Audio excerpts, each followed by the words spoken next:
चलिए, आज बात करते हैं एक ऐसे काल्पनिक युद्ध की जो 2026 में मिडिल ईस्ट में छिड़ सकता है। ये एक ऐसा सिनेरियो है जो दशकों के तनाव पर आधारित है और जो आखिरकार एक बहुत ही विनाशकारी संघर्ष में बदल जाता है।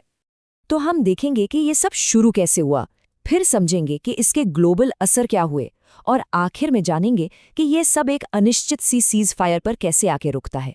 आइए देखते हैं कि ये कहानी कैसे आगे बढ़ती है।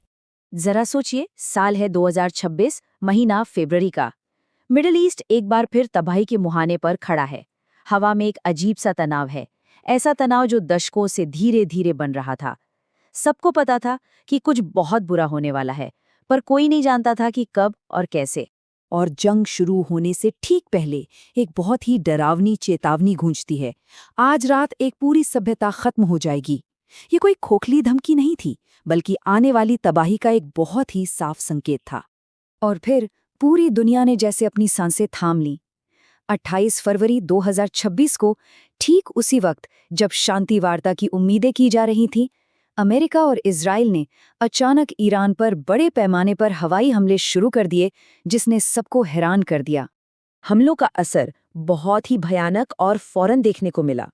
ईरान के सुप्रीम लीडर अली खामेनेई मारे गए, उनके साथ साथ कई बड़े अधिकारी भी। मिलिट्री बेस, सरकारी इमारतें, सब मलबे का ढेर बन गई और पूरे देश में इंटरनेट बंद करके ईरान को बाकी दुनिया से एकदम काट दिया गया।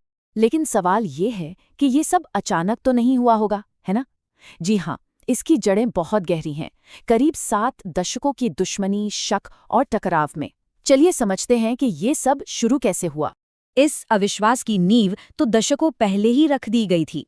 1953 का वो तख्ता पलट जिसने ईरानियों के मन में एक गहरी कड़वाहट भर दी। फिर आया 1979 की क्रांति और वो बंधक संकट जिसने रिश्तों को हमेशा के लिए बदल दिया।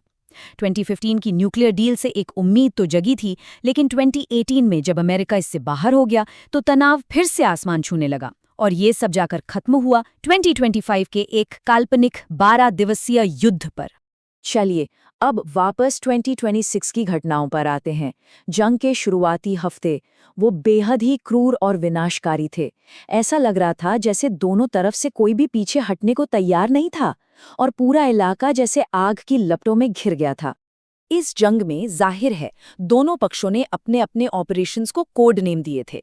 अमेरिका और इजराइल का अभियान था एपिक फ्यूरी और रोरिंग लायन। इनका मकसद साफ था, ईरान के लीडरशिप को खत्म करो और उनकी मिलिट्री पावर को तोड़ दो।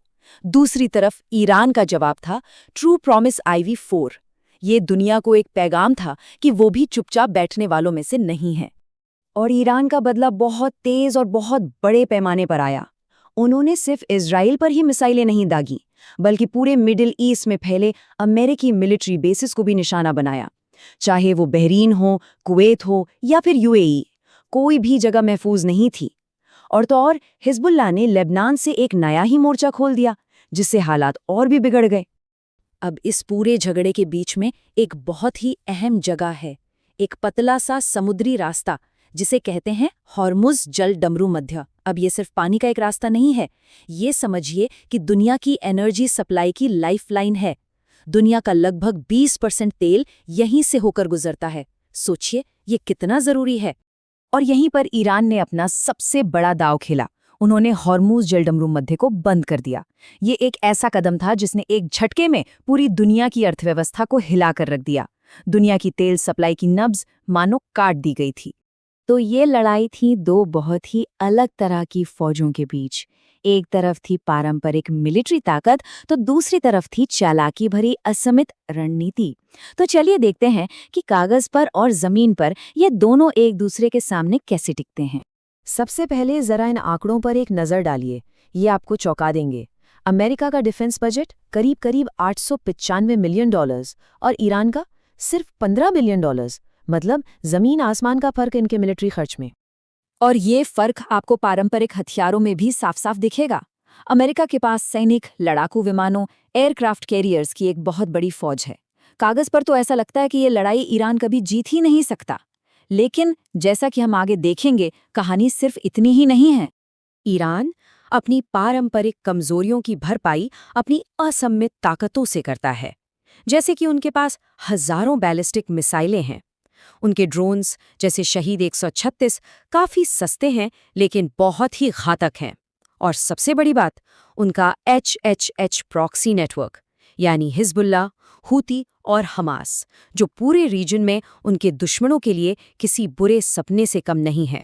कहते हैं जब मिडिल ईस्ट में जंग होती है तो उसकी कीमत पूरी दुनिया चुकाती है, और इस काल्पनिक जंग का जो इकोनॉमिक असर हुआ वो इतना भयानक था कि उसने हर किसी को अपनी चपेट में ले लिया। तो सवाल ये है कि होता क्या है जब दुनिया की सबसे ज़रूरी तेल की धमनी यानी हॉर्मुज़ जलडमरू मध्य बंद हो जाती है? जवाब सिर्फ एक है, पूरी दुनिया में आर्थिक अफरा-तफरी। आर्थिक बर्बादी का जो पैमाना था वो होश उड़ाने वाला था।